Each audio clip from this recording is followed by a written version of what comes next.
A poem written by Victoria Sethunya. L'homme extraordinaire. The extraordinary man. Let me see if I can write you something clever, something no one could claim, not even Hallmark to say the least, something to extol my man already in high standing.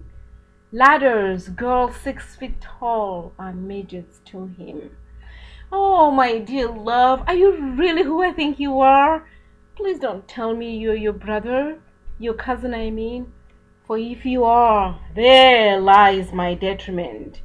Father South of 400, where bees gather in all seasons, neighbors remarking as they leave abode.